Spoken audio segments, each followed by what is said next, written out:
বিষয়টির পক্ষে কথা বলবেন অত্র স্কুলের সপ্তম শ্রেণীর শিক্ষার্থীবৃন্দ। And the names of the participants for the motion belongs to Muhammad Tahmidul Islam, Mubashir Ahmed, Mosammat Afsana Akter Mithila. এবং বিষয়টির বিপক্ষে কথা বলবেন অত্র বিদ্যালয়ের ষষ্ঠ শ্রেণীর শিক্ষার্থীবৃন্দ। and the names of the participants against for the motion belongs to Maria Tasneem, Tanvir Islam, Jannatul Marjia. Now let me introduce you with the honorable judges of our debating competition. আর আজ আমাদের মাঝে বিজ্ঞ বিচারক হিসাবে উপস্থিত রয়েছেন Mohammad Zulfikar Ali, BCS সাধারণ শিক্ষা প্রভাষক, রসায়ন বিভাগ, বগুড়া সরকারি কলেজ, বগুড়া। মোহাম্মদ ওমর ফারুক, প্রধান শিক্ষক, যিনি জাতীয় পর্যায়ে দ্বিতীয় স্থান অর্জন করেছেন উঠিবাড়ি মডেল সরকারি প্রাথমিক বিদ্যালয়। এবং সবশেষে বিচারক হিসেবে উপস্থিত রয়েছেন আক্তারুজ্জামান, জাতীয় পর্যায়ে শ্রেষ্ঠ শিক্ষক, মহিনামগঞ্জ আইডেল একাডেমিক স্কুলে, যিনি উপদেষ্টা পরিষদে রয়েছেন। The honorable judges must be appraised the debaters considering the following content.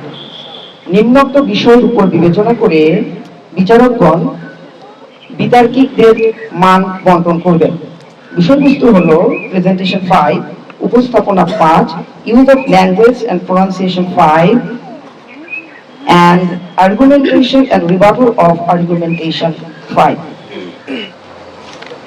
আর এ পর্যায়ে আমরা পরিচিত হব আমাদের অত্র বিতর্ক অনুষ্ঠানের সম্মানিত সভাপতির সাথে, যিনি সমস্ত বিতর্ক অনুষ্ঠানটি পরিচালনা করবেন।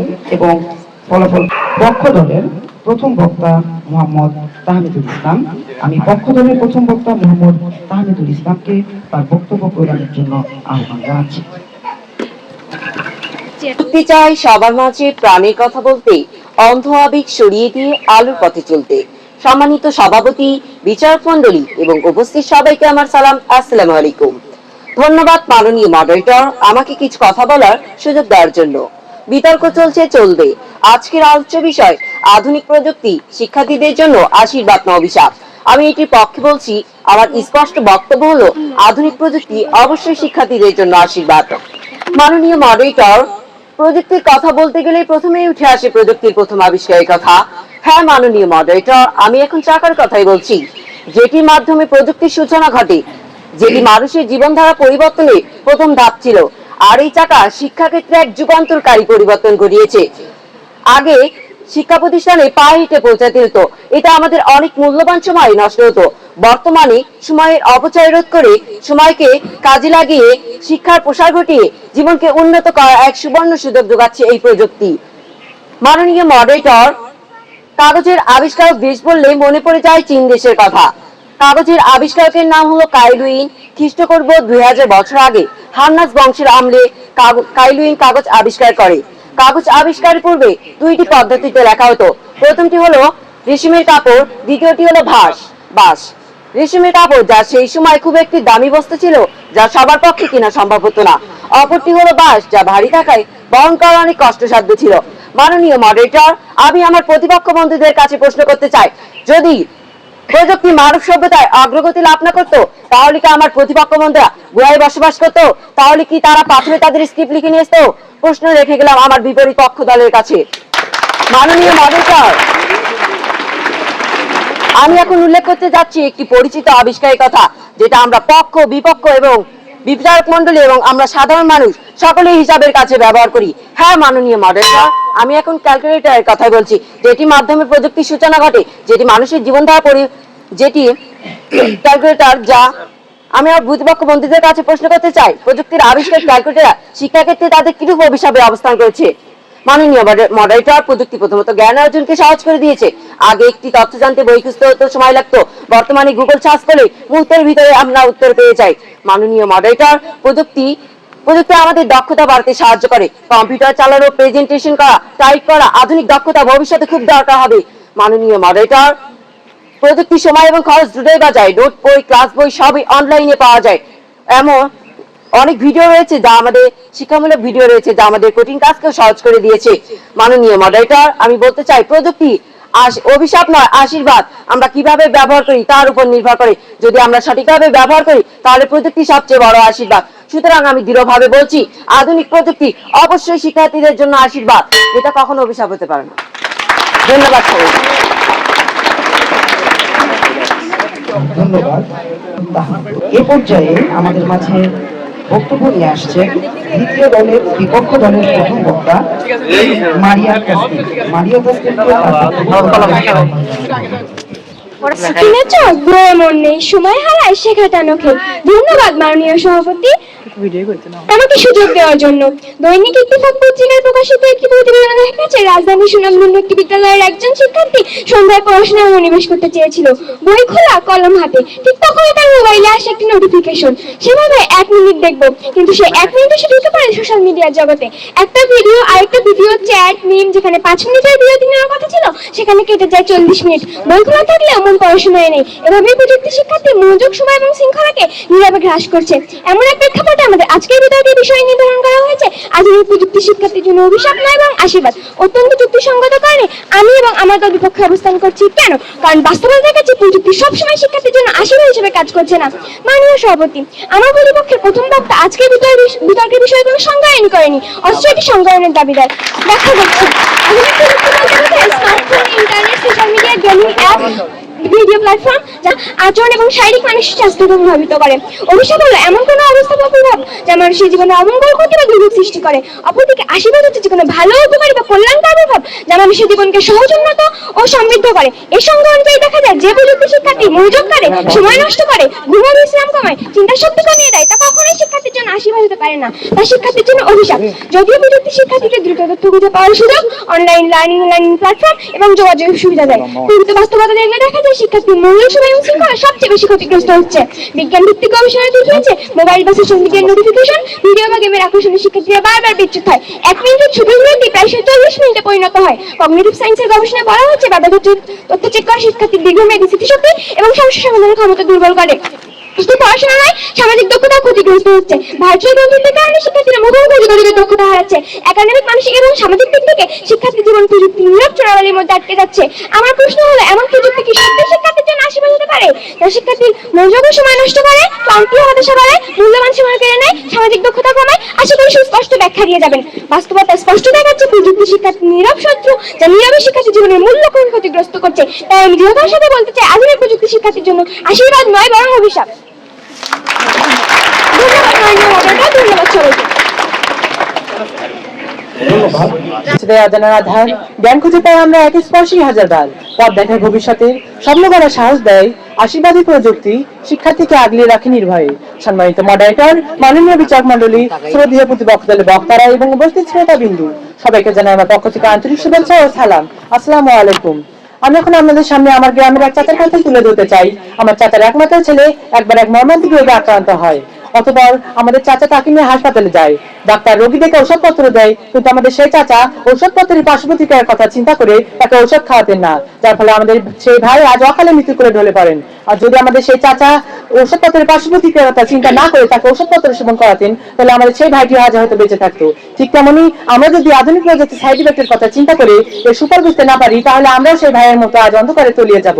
তাই আজকে পক্ষে দাঁড়িয়ে স্পষ্টভাবে বলতে চাই, আধুনিক প্রযুক্তি শিক্ষার্থীদের জন্য আশীর্বাদ, অভিশাপ নয়। বর্তমান জীবনে একান্তভাবে বিজ্ঞান নির্ভর। আধুনিক প্রযুক্তি শুধু মানুষের জ্ঞানের জীবনকে সমৃদ্ধ করেনি, শিক্ষা ব্যবস্থাকেও করেছে যুগোপযোগী। আর এই উন্নতির মূলে কাজ করছে আধুনিক প্রযুক্তির এক বিস্ময়কর আবিষ্কার, computer.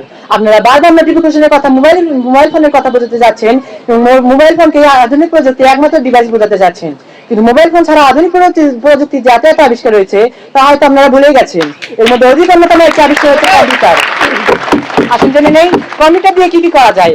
Online class, e learning platform ব্যবহার, স্মার্ট ক্লাস পরিচালনা, ডিজিটাল বই ও লাইব্রেরি ব্যবহার, প্রেজেন্টেশন, আরো কত কি। আর যদি কম্পিউটার দিয়ে সবকিছু করা যায়, তাহলে আশা করি আপনারা আমার মতো আজ থেকে মোবাইল ফোন বাদ দিয়ে কম্পিউটার ব্যবহার করবেন এবং কম্পিউটার ব্যবহারে দক্ষতা অর্জন করবেন। এতে করে আপনারা শিক্ষার্থীদের পাশাপাশি দক্ষতা সম্পন্ন মানুষ হিসেবে গড়ে উঠতে পারবেন। অর্ণচারী ও গুহাবেশী থেকে আজকের এই মানব সভ্যতার পিছনে গুরুত্বপূর্ণ বাহন হল আধুনিক শিক্ষা পদ্ধতি, যা আধুনিক প্রযুক্তির মাধ্যমে সম্ভব হচ্ছে। আমাদের প্রতিপক্ষ দ্বারা আমাদের বোঝাতে চাচ্ছেন প্রযুক্তি মানে internet browsing, video call, chatting, কম্পিউটারে গান শোনা ইত্যাদি। কিন্তু তারা হয়তো ভুলে গেছে বিভিন্ন দুর্যোগপূর্ণ অবস্থায় শিক্ষা ব্যবস্থার চাকা সচল রেখেছে আধুনিক প্রযুক্তি। আমাদের বাস্তব জীবন থেকে একটা উদাহরণ লক্ষ্য করা যাক। 2025 সালে বিভিন্ন কারণে আমাদের এই সুনামধন্য প্রতিষ্ঠানে বই আসতে দেরি হয়েছিল, কিন্তু বই না থাকলে তখন কিন্তু আমাদের পড়াশোনা থেমেছিল না। তখন আমাদের বিদ্যালয়ের শিক্ষকরা আধুনিক প্রযুক্তির বিভিন্ন অ্যাপ বা সফটওয়্যার ব্যবহার করে আমাদের পড়াশোনা সচল রেখেছিল। এটি কি আমাদের জন্য আশীর্বাদ নয় মাননীয় মডারেটর? প্রশ্ন রেখে গেলাম প্রতিপক্ষ দলের কাছে। আমি প্রতিপক্ষ দলের বন্ধুরা বলে গেলেন আধুনিক প্রযুক্তির মাধ্যমে সময় নষ্ট হচ্ছে এবং একটি শিশুর স্বাভাবিক বিকাশ বাধাগ্রস্ত হচ্ছে। কিন্তু মাননীয় মডারেটর, আমার মনে হয় একজন মা যদি সন্তানকে খাওয়ানো থেকে শুরু করে কান্না থামাতে তাকে মোবাইল ফোনে আসক্ত করেন, তাহলে তার দায়ভার প্রযুক্তি কখনই নেবে না। প্রযুক্তি সুষ্ঠু ব্যবহার না জানলে তার ক্ষতিকর দিকগুলো চোখে পড়বে। তাই আমার মনে হয় একটি উন্নয়নশীল রাষ্ট্রকে উন্নত রাষ্ট্রে পরিণত করতে আধুনিক প্রযুক্তির কোনো বিকল্পই নেই। মাননীয় মডারেটর, প্রযুক্তি নিজে কখনোই অভিশাপ হতে পারে না। মোবাইল ফোন, কম্পিউটার, ইন্টারনেট এসব তো শুধুই যন্ত্র। এর ব্যবহারকারীর উদ্দেশ্য ভুল হলে সমস্যার যন্ত্রের নয়। যদি কেউ ভুল পথে ব্যবহার করে তাহলে তার দায়ভার প্রযুক্তি নয়, দায়ভার আসলে ব্যবহারকারীর। সম্মানিত বিচারক মন্ডলী, শিক্ষার্থীরা জন্মুক্ত করেছে প্রযুক্তি, জ্ঞানকে সহজলভ্য করেছে প্রযুক্তি, সময়, অর্থ, শ্রম বাঁচিয়েছে প্রযুক্তি, ভবিষ্যতের জন্য দক্ষ করেছে প্রযুক্তি। যদি আমরা সম্মিলিত সচেতনের মাধ্যমে আধুনিক প্রযুক্তির অপব্যবহার দূর করে এর সঠিক ব্যবহার আরম্ভ করতে পারি, তাহলে বাংলাদেশকে একটি আধুনিক রাষ্ট্র হিসেবে গড়ে তুলতে পারবে। তাই ইসলাম করা যায় আধুনিক প্রযুক্তি নিঃসন্দেহে শিক্ষার্থীদের জন্য আশীর্বাদ, অভিশাপ নয়। ধন্যবাদ মাননীয় মডারেটর, ধন্যবাদ উপস্থিত সবাইকে। আসসালামু আলাইকুম। যা বিপক্ষ দলের নিকট আসলে আমার মনে হয় একটু ভারী হয়ে যাবে খণ্ডন করা। এ পর্যায়ে আমাদের মাঝে বক্তব্য নিয়ে আসছেন বিপক্ষ দলের দ্বিতীয় বক্তা তানভীর ইসলাম। আমি বিপক্ষ দলের দ্বিতীয় বক্তা তানভীর ইসলামকে তার বক্তব্য প্রদানের জন্য আহ্বান জানাচ্ছি। আম্মু বলে পড়ে শোনা, আব্বু বলে মন দে, পাঠে আমার মন বসে না নোটিফিকেশনের শব্দে। হ্যাঁ, এটাই হলো আমাদের বর্তমান প্রজন্মের ছাত্রছাত্রীদের বাস্তব চিত্র। অসংখ্য ধন্যবাদ মাননীয় মডারেটর, আজকের এই মহান মঞ্চে আমাকে বক্তব্য দেওয়ার সুযোগ করে দেওয়ার জন্য। আমাদের আজকের বিতর্কের বিষয় আধুনিক প্রযুক্তি শিক্ষার্থীদের জন্য অভিশাপ নয়, আশীর্বাদ। বিষয়টি বিপক্ষে বলছি। মাননীয় মডারেটর, প্রয়ানগরী সূর্য শুল্ক প্রাচীর ও নিচ্ছিদ্র নিরাপত্তা সত্ত্বেও যেমন অতি সুকৌশলে শত্রুপক্ষ নগরীতে প্রবেশ করে নগরটি ধ্বংস করেছিল, ঠিক তেমন ভাবে অনলাইন ক্লাসের নামে শিক্ষার্থীদের হাতে তুলে দেওয়া ইন্টারনেট, এর মাধ্যমে তারা প্রবেশ করে ফেসবুক, টুইটার, হোয়াটসঅ্যাপ, ইনস্টাগ্রামের নীল সাদা দুনিয়া এবং এর নিরাপদ ভয়তচ্ছ বলে শিক্ষার্থীরা শিক্ষা বিমুখ। মাননীয় মডারেটর, তুলে ধরছি শিক্ষার্থীদের প্রযুক্তি ব্যবহারের কুফলের বাস্তব চিত্র। রাহান কবির বরাবরই একজন ভালো শিক্ষার্থী ছিল। পঞ্চম ও অষ্টম শ্রেণীতে জিপিএ পাওয়ার পাশাপাশি ট্যালেন্ট ফুলে বৃত্তি পাওয়ায় তাকে নিয়ে তার বাবা মার প্রত্যাশা বেড়ে যায়। অথচ এক সময় সে রাহানকে নিয়ে তার বাবা মার আকার চাওয়ার স্বপ্ন দুঃস্বপ্ন পরিণত হয়। অতি সহজ সরল বাবা মাকে বুঝে রাহান বৃত্তিপ্রাপ্ত অথচ একটি মোবাইল কেনে। প্রতিপক্ষ বন্ধু, এই স্মার্টফোনটি তার জীবনে কাল হয়ে দাঁড়িয়েছিল। মাননীয় মডারেটর, পোর্টেবলে রাহান ব্যস্ত হয়ে যায় বিভিন্ন সামাজিক যোগাযোগ মাধ্যম নিয়ে। হঠাৎ এসএসসি পরীক্ষা চলে এলো, অতঃপর অপ্রস্তুত রাহান ফেল করলো পরীক্ষায়। কিন্তু ছেলে ফলাফলের কথা শুনে বাবা মার অজ্ঞান হবার অবস্থা। তখন তারা বিষয়টি অনুধাবন করতে পেরেছিল ঠিকই, কিন্তু ততক্ষণে অনেক বড় ক্ষতি হয়ে যায় তাদের কমলমতি সন্তানের ভবিষ্যতে। রাগে ছেলে হাতে মোবাইলটি ছুঁড়ে ফেলে দেন তার বাবা। আর ঠিক তখনই রাহানের জীবনে নেমে এসে এক ভয়ঙ্কর গতি। ফলাফল বলানোর কষ্ট এবং অতিজন্যে স্মার্টফোনটি ভেঙে ফেলা ব্যথা নিয়ে এক দুঃস্বপ্নের পথে পাড়ি যাওয়ার রাহান। হ্যাঁ, বিজ্ঞ বিচারক মন্ডলী, আত্মহত্যার পথে বেছে নিয়েছিল সেই কুমিল্লা রাহান, যে ঘটনায় তোলপাড় হয়েছিল সারা দেশ। বিজ্ঞ প্রতিপক্ষ বন্ধু, আজকে এই পরিস্থিতির জন্য আমরা কাকে দোষারোপ করবো? যে সন্তানটি বাবা মা চেয়েছিল তার সন্তানটি ডাক্তার বা ইঞ্জিনিয়ার হবে, আজকে এই সামাজিক যোগাযোগ মাধ্যম তথা প্রযুক্তির আসক্তি তার কাছ থেকে নিয়েছে। বিজ্ঞ প্রতিপক্ষ বন্ধু, আজকে শুধু একজন রাহান না, তার মধ্যে লক্ষ লক্ষ ছাত্রছাত্রী এই প্রযুক্তির আসক্তিতে পড়ে তাদের জীবনের সোনালী ভবিষ্যৎকে নষ্ট করে দিচ্ছে।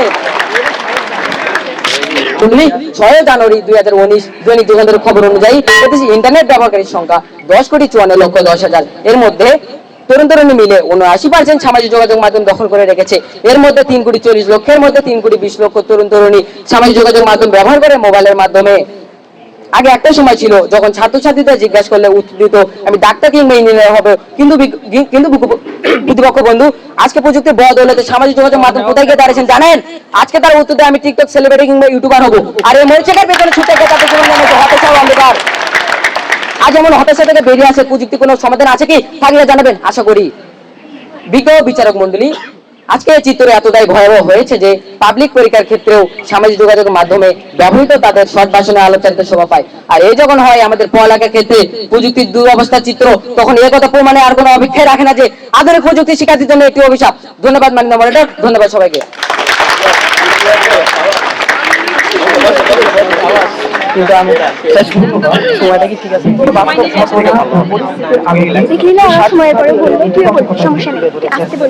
এ পর্যায়ে আমাদের মাঝে বক্তব্য নিয়ে আসবেন পক্ষ দলের তৃতীয় বক্তা মুসাম্মদ আফসানা আক্তার মিথিলা। আমি মিথিলাকে তার বক্তব্য পেশ করার আহ্বান জানাচ্ছি। ধন্যবাদ মডারেটর, ধন্যবাদ সম্মানিত শিক্ষক মণ্ডলী। আজকে বিতর্ক চলছে আধুনিক প্রযুক্তি শিক্ষার ক্ষেত্রে আশীর্বাদ ভবিষ্যৎ। আমি বিতর্ক প্রতিযোগিতায় পক্ষে অবস্থান করছি। আধুনিক প্রযুক্তি শিক্ষার আশীর্বাদের পক্ষে বলতে গেলে সম্প্রতি কয়েক বছর আগে ঘটে যাওয়া ঘটনা সবাইকে মনে করিয়ে দিতে চাই। কোভিড-19 এর কারণে 17 মার্চ 2020 থেকে 12 সেপ্টেম্বর 2021 প্রায় 18 মাস যখন সব স্কুল প্রতিষ্ঠান বন্ধ ছিল, তখন এই ছাত্র সমাজের জন্য এক অন্ধকার জগতের হাত ছাড়া দেখা দিচ্ছিল। ঠিক তখনই আলাদিনের প্রদীপের মধ্যে জাদুর প্রদীপ এসেছিল এই প্রযুক্তি। আর এই প্রযুক্তিকে ব্যবহার করে ছাত্রছাত্রীরা জুম ক্লাসের সাহায্যে তাদের ক্লাসের সহ কার্যক্রম চালিয়ে গেছে, যার জন্য এক বিশাল ছাত্র সমাজ অন্ধকারে নিমজ্জিত না হয়ে আলোর মুখ দেখতে পেয়েছিল। আর এই সকল কার্যক্রমগুলো বেশিরভাগ মানুষ মোবাইল ফোন দিয়ে করছে। এমনকি আপনিও করছেন, তাকে আজ ভুলে গিয়েছেন? কোভিড-19 এর এই মহামারী আমরা এই আধুনিক প্রযুক্তি ব্যবহার করে আমরা আমাদের পড়াশোনার জায়গা সচল রেখেছিলাম। আর যখন সকল স্কুল প্রতিষ্ঠান বন্ধ ছিল, কিন্তু সেই সময় সেই সময় কি করেছিলেন? এই প্রশ্ন আমি আপনার বিপক্ষ বলকে বলে রেখে গেলাম। এটাই আমরা বলি, in the 21st century, technology is not a luxury. For students, it's a necessity. As well as we added more line, modern education without technology is like a classroom without light. এছাড়া প্রযুক্তি দ্বারা শিক্ষাগ্রহণের মাধ্যমে অনেক তরুণ প্রজন্ম ইন্টারনেটের মাধ্যমে online প্ল্যাটফর্মে তার আত্মনির্ভরশীল হয়ে গড়ে উঠেছে, যা একটি দেশের অর্থনীতিতে গুরুত্বপূর্ণ ভূমিকা পালন করছে। এছাড়া বিশেষ কয়েকটি প্রযুক্তির কথা না বলেই নয়। মাইকেল ফ্যারাডে 1820 থেকে 30 এর দশকে বিদ্যুৎ আবিষ্কার করেন। আর আমরা জানি বর্তমান যুগে 90% কাজ আমরা বিদ্যুৎ ছাড়া করতে পারি না। উইলফার ওয়ালভিল রাইট 1903 সালে প্লেন আবিষ্কার করেন। আর আমরা জানি বর্তমান যার কারণে আমরা বড় বড় দেশে গিয়ে সেই সব দেশে জ্ঞান সাথে জানার পাশাপাশি বড় বড় ডিগ্রি অর্জন উন্নত চিকিৎসার জন্য সেই সব দেশে যেতে পারি। টিম বার্নার্স 1991 সালে ইন্টারনেট আবিষ্কার করেন। আর এই ইন্টারনেট আমরা বর্তমানে আমাদের শিক্ষাকে নিয়ে গেছে একটা উন্নত পর্যায়ে, সেটা কিন্তু শিক্ষার অংশ।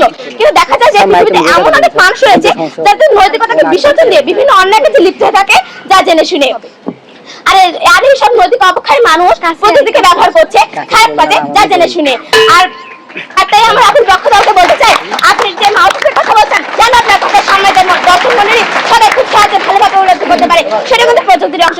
তা জেনে নিন, শিক্ষা হলো সেই প্রক্রিয়া যার মাধ্যমে একজন মানুষ জ্ঞান, দক্ষতা, অভ্যাস, মূল্যবোধ, আচরণ, অভিজ্ঞতা অর্জন করে নিজের জীবনকে উন্নত করে এবং সমাজের সঠিকভাবে চলার যোগ্যতা অর্জন করে। আরেকটি উন্নতি আর এই আধুনিক প্রযুক্তির দ্বারাই আমি আমার উল্লেখিত বক্তব্য বারবার বুঝিয়ে দিতে চেয়েছি, আধুনিক প্রযুক্তি শিক্ষার আশীর্বাদ এবং শিক্ষার অভিশাপ হতে কখনোই পারে না। আর তাই আমার অপর পক্ষ থেকে বলতে চাই, আপনারা আমাদের সুরে সুর মিলিয়ে বলুন, আধুনিক প্রযুক্তি শিক্ষার আশীর্বাদ এবং একে অপরের পরিপূরক। মানুষ থাকতে পারে না, ঠিক তেমনি আধুনিক পদ্ধতি ছাড়াও একজন মানুষ পরিপূর্ণ শিক্ষা লাভ করতে পারে না। ধন্যবাদ মডার, ধন্যবাদ সমাজের শিক্ষক মন্ডলী, ধন্যবাদ সবাইকে। আসসালামু আলাইকুম।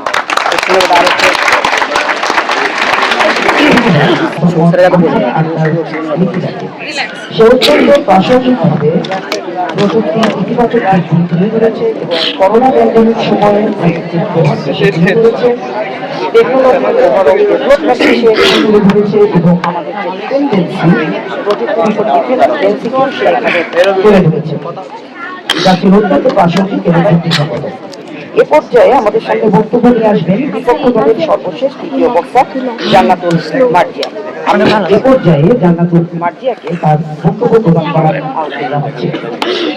ইন্টারনেট জ্ঞান দেয়, কিন্তু এর আসক্তি জীবন নষ্ট করে দেয়। আর যে জিনিসটা উপকারের চেয়ে অপকারের বেশি, তাকে যাই হোক বন্ধু বা আশীর্বাদ বলা চলে না। বিতর্ক চলছে, বিতর্কের বিষয় নির্ধারণ করা হয়েছে আধুনিক প্রযুক্তি শিক্ষার্থীদের জন্য অভিশাপ নয় আশীর্বাদ। বিষয়টি বিপক্ষে অবস্থান করছি।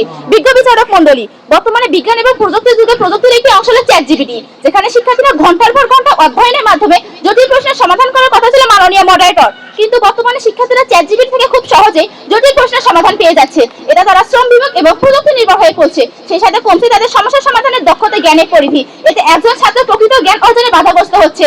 বিজ্ঞ বিচারক মণ্ডলী, একজন ছাত্র যত বেশি প্রযুক্তি নির্ভর হয়ে পড়বে, সে দিন দিন তত বেশি অলস হয়ে পড়বে। আর এই ভয়ঙ্কর সুরটি আসতে দেবে রাশিয়া, চায়না, ইরান, ইতালির মতো উন্নত দেশগুলো এই প্রযুক্তি দেশ থেকে ব্যান করেছেন। প্রযুক্তি যদি আশীর্বাদ হতে হবে, বিজ্ঞ কর্তৃপক্ষ বলতে বিশ্লেষণ করলে দেখা যায় যে উন্নত দেশগুলো প্রধানত কৃষি কারণে চ্যাটজিপিটিকে হুমকি মনে করে। 1. তথ্য ফাঁস হওয়ার ঝুঁকি। 2. সাইবার নিরাপত্তা। 3. নিজস্ব চ্যাটবট ব্যবহার। 4. নিয়ন্ত্রণের অভাব। 5. সবচেয়ে গুরুত্বপূর্ণ বিষয় হলো শিক্ষার্থীদের মানসিক বিকাশের উপর ক্ষতিকর প্রভাব। মোবাইল ফোনে দেওয়া মানে হলো শিক্ষার্থীদের জ্ঞান বৃদ্ধির আকাঙ্ক্ষাকে হত্যা করা। কেন বলছে মাননীয় মডারেটর? আপনি শুনে অবাক হবেন যে বর্তমানে শিক্ষার্থীরা বাসা থেকে প্রাইভেটের কথা বলে টাকা নিয়ে মোবাইলে এমবি তুলছে। সেই সাথে তারা ভয়ঙ্কর ফ্রি ফায়ার নামে গেমে আসক্ত হয়ে পড়ছে। আর এই ফ্রি ফায়ার নামে গেমের অতিরিক্ত খেলার কারণে তাদের স্বাস্থ্যের উপর ক্ষতিকর প্রভাব পড়ছে, পড়াশোনার উপর, আচার আচরণের উপর, পরীক্ষার ফলাফলের উপর। বিগত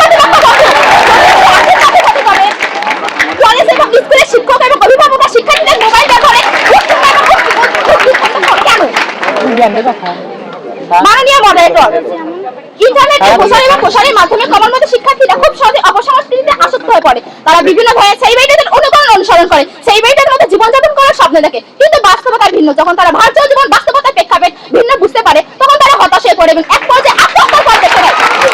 মাননীয় মডারেটর, পত্রিকার পাতা খুলে দেখা যায় যে প্রতিদিন মোবাইল না কিনে দেওয়ার কারণে যুবক যুবতী আত্মহত্যার খবর।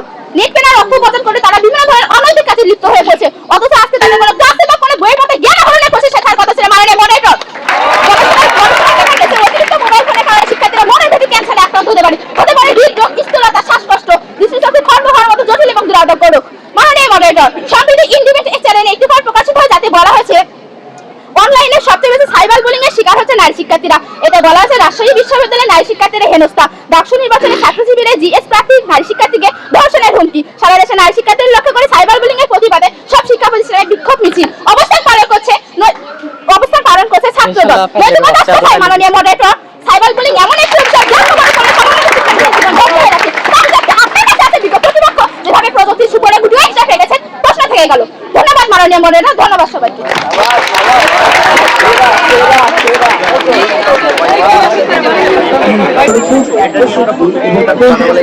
ইনার্জেটিক্যালি সে টেকনোলজির কিছু থ্রেট এখানে তুলে ধরেছেন। সে প্রাইভেসি প্রোটেকশন মেজার্স এর কথা বলেছেন, সে সাইবার বুলিং এর কথা বলেছেন এবং সেই সাথে সাথে সে অনলাইনে কিছু পটেনশিয়াল থ্রেটও তুলে ধরেছেন, যা ছিল অত্যন্ত প্রাসঙ্গিক। এবং এ পর্যায়ে আমরা আমাদের বিতর্কের অনুষ্ঠানের সেকেন্ড ফেজ অর্থাৎ যুক্তি খণ্ডন শুরু করব এবং এই যুক্তি খণ্ডনের জন্য পক্ষ এবং বিপক্ষ উভয় দলের দলনেতারা 2 মিনিট করে সময় পাবেন, যার প্রথম মিনিটে সতর্ক সংকেত এবং দ্বিতীয় মিনিটে চূড়ান্ত সংকেত প্রদান করা হবে। এ পর্যায়ে আমি যুক্তি খণ্ডনের জন্য আহ্বান জানাচ্ছি পক্ষ দলের ক্যাপ্টেন মুসাম্মদ আফসানা আক্তার মিথিলাকে।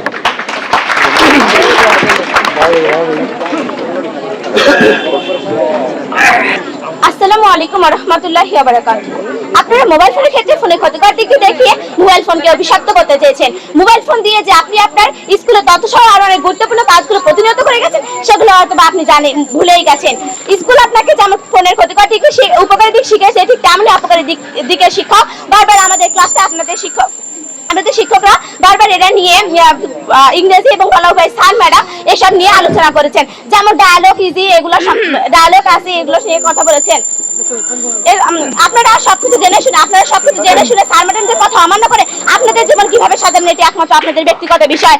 সেটি তবে আমি বলবো আপনারা অবশ্যই স্যার ম্যাডামদের দ্বারা শিক্ষার গুরুত্ব দিবেন। এটা আপনার জীবন সাফল্যমণ্ডিত হবে। সাথে আধুনিক প্রযুক্তি যথাযথ ব্যবহার কাজে লাগিয়ে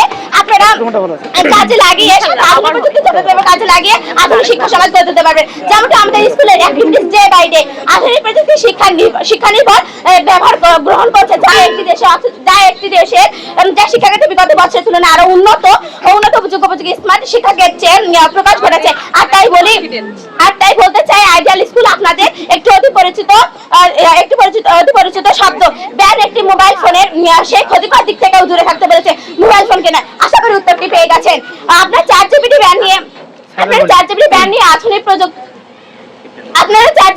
আধুনিক প্রযুক্তি শিক্ষাক্ষেত্রে শিক্ষা উদ্ঘটবে, এটার সম্পর্কে উদ্দেশ্যে কথা বলে গেলেন। 4GB যেমন চীন, উত্তর কোরিয়া, ইরান, ইতালি দেশের মতো ইত্যাদি দেশেও 4GB ব্যান করেছে।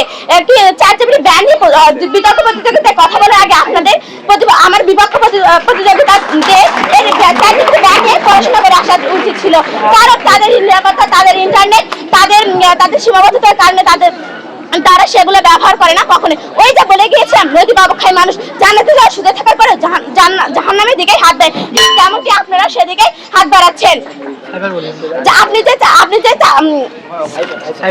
আপনি আধুনিক শিক্ষায় অংশ নিয়ে প্রতিযোগিতা, এমনকি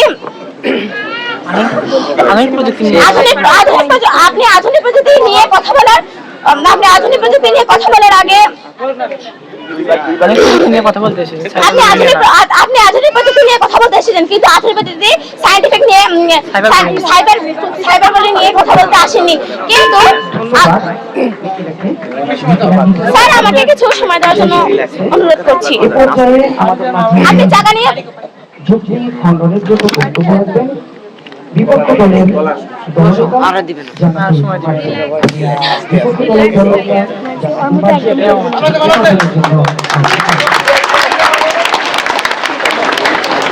ধন্যবাদ মাননীয় মডারেটর, আমাকে আবার সবার মাঝে কিছু কথা বলার সুযোগ করে দেওয়ার জন্য। বিজ্ঞ প্রতিপক্ষ বন্ধু, এটি বড়ই হাস্যকর যে আপনারা প্রযুক্তিকে অক্সিজেনের সাথে তুলনা করলেন। তাহলে যারা প্রযুক্তি আবিষ্কার করেছে তারা কি সম্পূর্ণ শিক্ষা লাভ না করে প্রযুক্তি আবিষ্কার করে ফেললেন?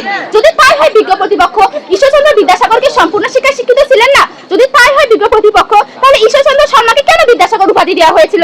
প্রতিপক্ষ বন্ধু, প্রসূন শর্মা ছিলেন প্রযুক্তি কল্যাণে কাজের আবিষ্কারের কথা বলেছেন প্লেন, মাউস, স্পিকার, চাকা আবিষ্কারের কথা।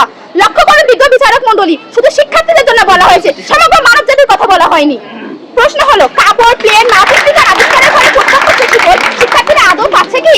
লক্ষ্য করুন বিচারক মণ্ডলী, প্রযুক্তির প্রত্যক্ষ কুফল আমি এবং আমার দলের প্রথম এবং দ্বিতীয় বক্তা যুক্তির মাধ্যমে সুস্পষ্টভাবে তুলে ধরেছি। এছাড়াও স্ক্রিন ঝাপসা হওয়া, নেটওয়ার্ক প্রবলেম, প্রশ্ন করে তা বুঝে না নিতে পারা সে সময় অনলাইন ক্লাস প্রোগ্রামটি ব্যর্থতায় পর্যবেসিত হয়েছিল। অনলাইন ক্লাসের উদাহরণ ছিল বইয়ের স্বাদ ঘরে মেটানোর মতো। শিক্ষার্থীদের মধ্যে অনলাইন বিকল্প হতে পারে না। অনলাইন ক্লাস যদি ফলপ্রসূ হতো তাহলে আজ আমরা ঘরে বসেই ক্লাস করতে পারতাম, স্কুলে আসার মতো কষ্ট তো অন্তত কাউকে করতে হতো না। ব্ল্যাক বিশ্ববিদ্যালয়ে এক গবেষণায় দেখা গেছে বাংলাদেশের 91% শিক্ষার্থীর ঘরে প্রতিদিন 5 ঘন্টা বেশি স্মার্টফোন ব্যবহার করে। এর মধ্যে 64% স্বীকার করেছে যে তারা প্রয়োজন না থাকলে মোবাইল হাতে নেন। প্রতিপক্ষ বন্ধু, আপনারা কি এখনো 91% শিক্ষার্থীকে নৈতিক অবক্ষয়হীন বলবেন? যদি তাই বলেন তাহলে যে প্রযুক্তি এত বিশাল সংখ্যক শিক্ষার্থীকে নৈতিক অবক্ষয়ের দিকে ঠেলে যাচ্ছে তাকে আমরা কিভাবে বলতে পারি যে আশীর্বাদ? জীবনে প্রযুক্তির গুরুত্ব অপরিসীম, কিন্তু সেই প্রযুক্তি ছাত্র জীবনের অভিশাপ। লক্ষ্য করুন, একজন ছাত্র 10 বছর ক্যালকুলেটর নির্ভর হয়ে পড়বে, তার আইকিউ লেভেল তত বেশি কমতে থাকবে এবং দ্রুত গাণিতিক যুক্তি সমাধানের সক্ষমতা হারায়। আর এই কারণে দেশে মেডিকেল, বুয়েট, বিশ্ববিদ্যালয়ে ভর্তি পরীক্ষাগুলোতে ক্যালকুলেটরের ব্যবহার নিষিদ্ধ করা হয়েছে। তাই দীর্ঘতার সাথে বলতে চাই, আধুনিক প্রযুক্তি শিক্ষার্থীর জন্য আশীর্বাদ নয়, অভিশাপ।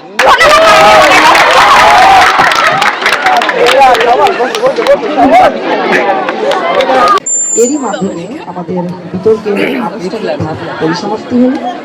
এ পর্যায়ে এসে আমাদের বিজ্ঞ বিচারকের মতামত গ্রহণ এবং ফলাফলের আশা করছি।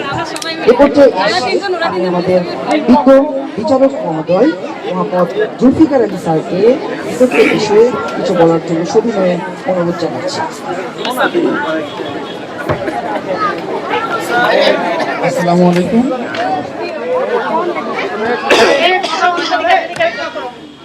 মহিমাগঞ্জ আইডিয়াল একাডেমিক স্কুল কর্তৃক আয়োজিত আন্তঃস্কুল বিতর্ক প্রতিযোগিতার বিষয় আধুনিক প্রযুক্তি শিক্ষার জন্য আশীর্বাদ না অভিশাপ, এই বিষয়ের উপর আজকের বিতর্ক প্রতিযোগিতাটা অনুষ্ঠিত হয়।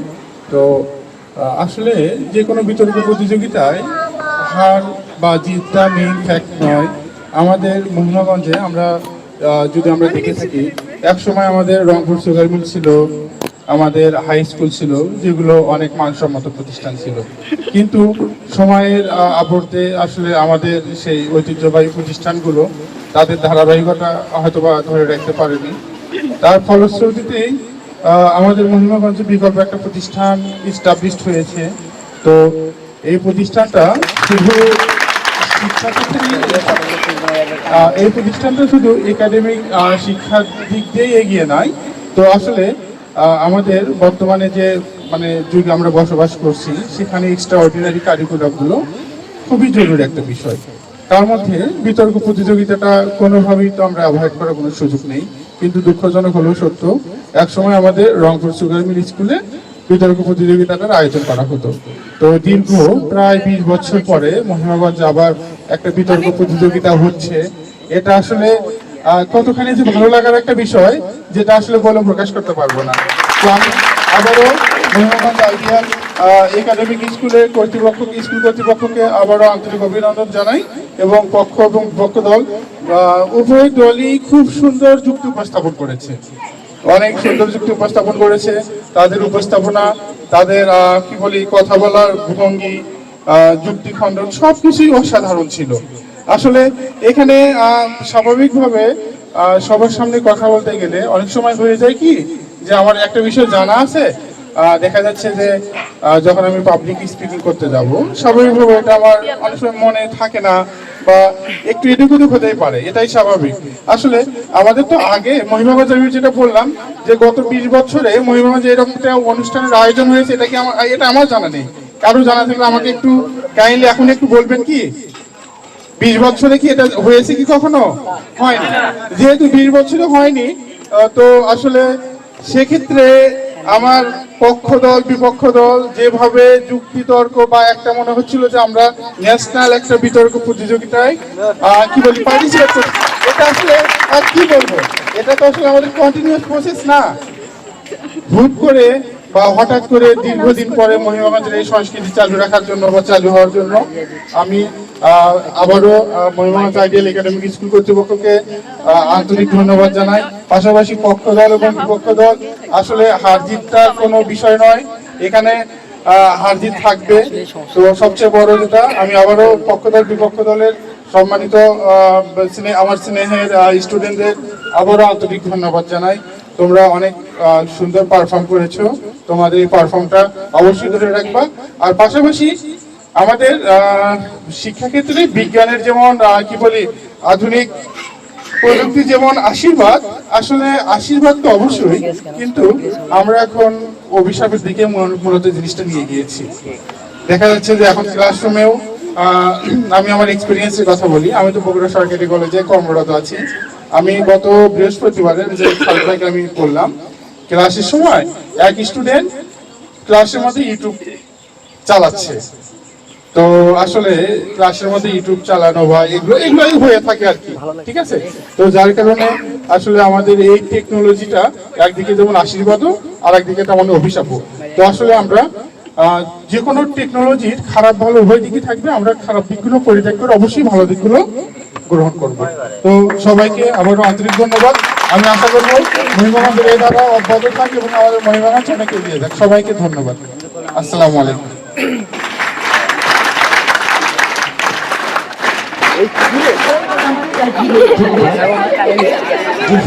আমাদের মাঝে বক্তব্য নিয়ে আসবেন মোহাম্মদ ওমর ফারুক স্যার।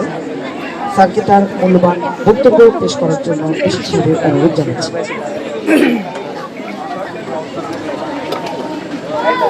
আসসালামু আলাইকুম। উপস্থিত সকলকে আমার সালাম ও শুভেচ্ছা। আজকে Mahimaganj ideal academy school and কর্তৃক এই বিতর্ক অনুষ্ঠানটা দেখতে এসে এখানে আমার প্রথমে মনে হলো যে আমরা ছোটবেলাতে আগে বিটিভিতে বিতর্ক অনুষ্ঠানগুলো দেখতাম। বিটিভির অনুষ্ঠানগুলোর সাথে আজকের তুলনা করলে আমাদের মানে মান অনুযায়ী আমার মনে হচ্ছে যে টিভির অনুষ্ঠানের সাথে এটা কোনো অংশে কম নেই। প্রথমে ধন্যবাদ এই স্কুল কর্তৃপক্ষকে এই সুন্দর আয়োজন করার জন্য। পক্ষ বিপক্ষ এমন ভাবে প্রস্তুতি নিয়েছে। বিশেষ করে আসলে আজকের আমাদের বিষয় ছিল আধুনিক প্রযুক্তি শিক্ষার আশীর্বাদ না অভিশাপ। এটা আসলে আমরা কম বেশি সবাই বুঝতে পারি, কিন্তু আমাদের আসলে পক্ষ বিপক্ষ দলকে মনে রাখতে হবে যে আমরা আপনাদের মানে যুক্তি খণ্ডন এবং বক্তব্য এগুলো দেখতেছি, কোনো বিষয়টা আসলে মূল ফ্যাক্টর না। আপনারা কিভাবে আমাদের কাছে উপস্থাপন করছেন বিষয়টা, সেটাই আমরা বিচার করতেছি। এই জন্য আপনাদের বিষয়বস্তুর প্রতি মনোযোগ অত না হলে হবে, কিন্তু মানে আপনারা যে অনেক স্টাডি করে এসেছেন, এটা আপনাদের যুক্তি তর্ক দেখে বোঝা গেল যে আপনারা অনেক মানে স্টাডি করে এসেছেন। এক্ষেত্রে হয়তো অনেক সময় মোবাইলেরও সহযোগিতা নিয়েছেন। বিপক্ষ দল যে স্ট্যাটিস্টিক গুলো দেখালো, এখানে অনেক তথ্য মোবাইল থেকেই আমরা পেয়েছি, এটা স্বাভাবিক। কিন্তু এখানে দুটারই আবার আছে। আমাদের এখানে অভিভাবকগণ আছে, যে অভিভাবকগণটাই মূলত এই প্রযুক্তিতে মোবাইল বা আধুনিক প্রযুক্তির শিক্ষার যে ব্যবহার, এটা অভিভাবকদেরই আসলে সচেতন বেশি হতে হবে। অভিভাবকরা যদি সচেতন বেশি হয় তাহলে এটা আমাদের জন্য আশীর্বাদ হবে, আর যদি অভিভাবকরা সচেতন না হয় তাহলে এটাই আমাদের জন্য অভিশাপ হয়ে যাবে। আমাদের অভিভাবকদের উপরে আসলে এটা বেশি নির্ভর করে। আমরা দেখব যে আমাদের সন্তানরা এই আধুনিক প্রযুক্তিটা কিভাবে ব্যবহার করছে, তারা কোথায় কি কোন সাইটে ঢুকছে, এগুলো আমাদের খোঁজ খবর রাখতে হবে, এবং পড়াশোনায় কিভাবে সাহায্য করছে। এটা আমরা ছোটবেলা থেকেই অনেক সময় দেখি যে আমাদের এখন অভিভাবকরা হয়ে গেছে কি, এখন সবার হাতেই তো মোবাইল আছে, বাবা মারা দেখা যাচ্ছে একটু কাজের ব্যস্ত, ছোট বাচ্চাকে একটা মোবাইল দিয়ে দিয়েছে, তুমি ভিডিও দেখো, আমি একটু কাজটা সেরে আসি। এক্ষেত্রে বাচ্চারা কিন্তু হঠাৎ করে বিভিন্ন জিনিসে আসক্ত হয়ে যাচ্ছে এবং তারা সময় নষ্ট করছে। আর আমরা কাজের দোহাই দিয়ে আমরা মোবাইলটাকে আমরা আসলে অনুমতি দিচ্ছি, কিন্তু এখানে আমরা অভিভাবকরা যদি সচেতন হই তাহলে কিন্তু আমাদের এই মোবাইলটা, আমাদের আধুনিক প্রযুক্তিটা আমাদের জন্য আশীর্বাদ হয়ে দাঁড়াবে। এবং উভয় পক্ষকে আমি অনেক আন্তরিকভাবে আমার ভালো লেগেছে তোমাদের প্রস্তুতি দেখে। তোমরা যথাসাধ্য চেষ্টা করেছো, হার জিত যেটাই হোক তোমরা দুই পক্ষই জিতবা।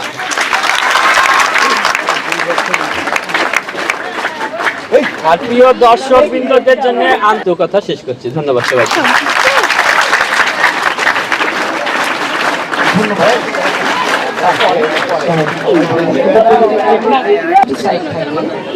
একটা ইতিবাচক দিক এবং একটা নেতিবাচক দিক।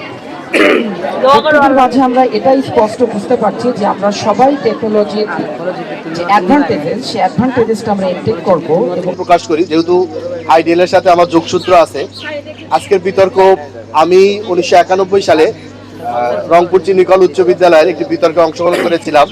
সেখানে ছিলাম আমি প্রতিযোগী, আর আজকের বিতর্কে আমি বিচারক। আমি মন থেকেই অনুভব করছিলাম সেই বিতর্কের দিন আর আজকের এই বিতর্ক প্রতিযোগিতা। আজকে এই বিতর্ক প্রতিযোগিতায় যারা পক্ষে ছিলেন, যারা বিপক্ষে ছিলেন, দুই দলের বক্তব্য এত ভালো ছিল, এত জানার ছিল, এত বোঝার ছিল। আমি অভিভূত হয়ে গেছি তাদের কথা শুনে। আমাদের এই ছোট ছেলেমেয়েরা এত জানে, এত পড়ালেখা করেছে এই বিষয় নিয়ে, বিজ্ঞান সম্পর্কে তাদের ধারণা এত গভীর যা আমাদের ওই বয়সে ছিল না। আমি অভিনন্দন জানাচ্ছি আজকে এই ইভেন্ট ম্যানেজমেন্টে যারা ছিলেন, আমাদের এক ঝাঁক নতুন শিশু এবং কিশোর ছিল যারা বিভিন্ন জায়গায় দাঁড়িয়ে আছে ইভেন্ট ভলান্টিয়ার হিসেবে। তাদের যে দায়িত্ব জ্ঞান, তাদের প্রতি কৃতজ্ঞতা জানাচ্ছি। তারা খুব সুন্দরভাবে তাদের দায়িত্বের জায়গা থেকে আমাদেরকে আজকের এই অনুষ্ঠানটি সফল করতে সহায়তা করেছে। যিনি উপস্থাপনা করেছেন তার কথা বলার ভাষা নেই, তাকে যদি কোনো কিছুর সাথে তুলনা করি তাহলে সেটু কম বলা হবে। আমার পাশে যে দুইজনকে দেখছেন, দুইজনই নক্ষত্রের মতো। একজন আমার বয়সে একেবারেই ছোট, তবুও বিসিএস সাধারণ শিক্ষা থেকে বগুড়া সরকারি কলেজে রসায়ন বিভাগের অধ্যাপনা করছেন। আমি কৃতজ্ঞতা প্রকাশ করছি। ভালো কাজে সাথে থাকে এই মানুষটি দ্বিতীয়বার কোনো কথা বলেনি। আজকে একটি গুরুত্বপূর্ণ দায়িত্ব তার ছিল, চাকুরির নিয়োগ পরীক্ষা বগুড়াতে, সেটি শেষ করে উনি এসে যুক্ত হয়েছেন এই বিতর্ক প্রতিযোগিতা উপভোগ করার জন্য। আমার ঠিক ডান পাশে যিনি আছেন, ওনাকে আপনারা যেমনটা দেখেছেন, বাংলাদেশে শ্রেষ্ঠ যারা ছিল, বাংলাদেশে যারা শ্রেষ্ঠ তার মধ্যে উনি ছিলেন দ্বিতীয়। যতটা প্রধান শিক্ষক আছে, 65,000 প্লাস প্রধান শিক্ষক আছে বাংলাদেশে, তার মধ্যে উনি হচ্ছেন দ্বিতীয় প্রধান শিক্ষক। 65,000 প্রধান শিক্ষক আছে, তার মধ্যে উনি হচ্ছেন দ্বিতীয়, এটি ন্যাশনাল অ্যাওয়ার্ডে। সেই সাথে এনারা দুইজনই বিসিএস দিয়ে কর্ম কমিশনের আন্ডারে পরীক্ষা দিয়ে সেই কর্ম কমিশন থেকে মনোনীত হয়েছেন। আমি মনে করি যত জোরে হাততালি দেওয়া সম্ভব এই দুইজনের জন্য আরেকবার হাততালি যাচ্ছি। আইডিয়ালের পক্ষ থেকে যেহেতু পরিচালনা পরিষদে আমি আছি, আমি বিনম্র চিত্তে কৃতজ্ঞতা প্রকাশ করছি। আপনাদের অংশগ্রহণ আমাদেরকে সমৃদ্ধ করেছে। আগামীতে যদি কোনো সুদিন সৃষ্টিকর্তা আমাদেরকে দেখানোর সুযোগ দেয়, আবারও যদি আপনাদেরকে অনুরোধ করি, আপনারা অবশ্যই আমাদের সেই হাতে হাত মিলাবেন যদি আপনারা সুস্থ থাকেন। সবার মঙ্গল কামনা করছি, সবার সুস্বাস্থ্য কামনা করছি। যারা প্রতিযোগী ছিলেন, আমার কাছে আলাদা করার কোনো সুযোগ নাই, মনে হয়েছে দুই দলে বিজয়ী। সবাই ভালো থাকবেন। সবার কাছে অগ্রিম শুভ সন্ধ্যা। আসসালামু আলাইকুম। সম্মানিত সভাপতি মহিমাগঞ্জ আইডিয়াল একাডেমিক স্কুলের পরিচালক মোত্তালিব স্যারকে তার সংক্ষিপ্ত বক্তব্য প্রদানের জন্য বিশেষভাবে আহ্বান জানাচ্ছি।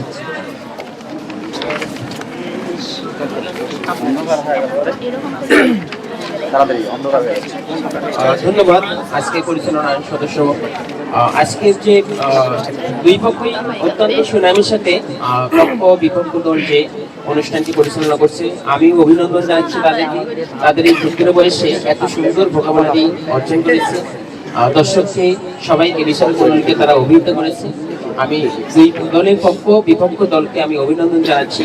আজকের এই অনুষ্ঠানের রানার্স আপ এবং বিজয়ী চ্যাম্পিয়ন ঘোষণা করবে সম্মানিত উপদেষ্টা জনাব আখতারুজ্জামান ফারুক স্যারকে আমি অনুরোধ করছি আজকের এই দল দুটিকে আপনি বিজয়ী এবং রানার্স আপ এবং চ্যাম্পিয়ন ঘোষণা করবেন।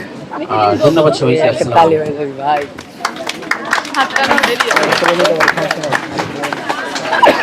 সেরা মুহূর্ত আমি আবারও বিজয়ী ঘোষণা করতে হবে। আমরা যারা বিচারিক দায়িত্বে ছিলাম তাদের ঘোষণা হচ্ছে সবাই বিজয়ী। এবার সবার জন্য একবার একটু হাততালি চাই, জোরে জোরে। আমরা তিনজন যদি কোনো পক্ষে থাকতাম হয়তো আজ সে পক্ষই জিততে পারতো না, কারণ আমরা জানি না আমাদের সামনে যারা আছে তারা আমাদের চেয়ে অনেক ভালো জানে।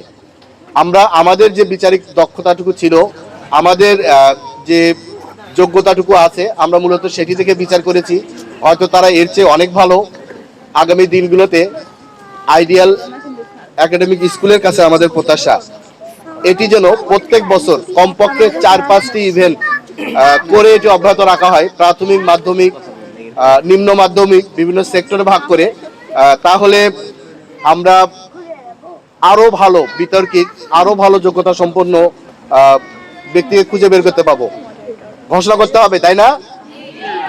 তারা হচ্ছে সেই সেরা, তারা আজকে হবে বিজয়ী।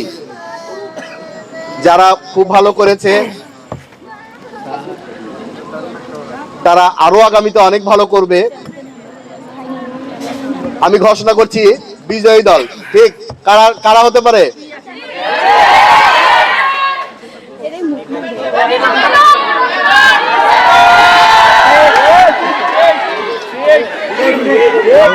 সবাই স্তব্ধ, সবাই চুপ, একদম চুপ করবো আমরা, চুপ। সেরা মুহূর্ত আজকের এই অন্তঃ স্কুল বিতর্ক প্রতিযোগিতায় বিজয়ী দল বিপক্ষ দলের অভিনন্দন। আজকের এই বিচারিক প্যানেল থেকে অভিনন্দন জানাচ্ছি। সেই সাথে আগামী দিনগুলো আরো সুন্দর হোক, আরো সুস্থ হোক, আরো এগিয়ে চলুক। আর সবচেয়ে ভালো বক্তব্য পক্ষ দলের জন্য জোরে হাততালি চাই। পক্ষ দলের ছেলেরা অনেক ভালো বক্তব্য দিয়েছে, অনেক ভালো কথা বলেছে। মন খারাপ হওয়ার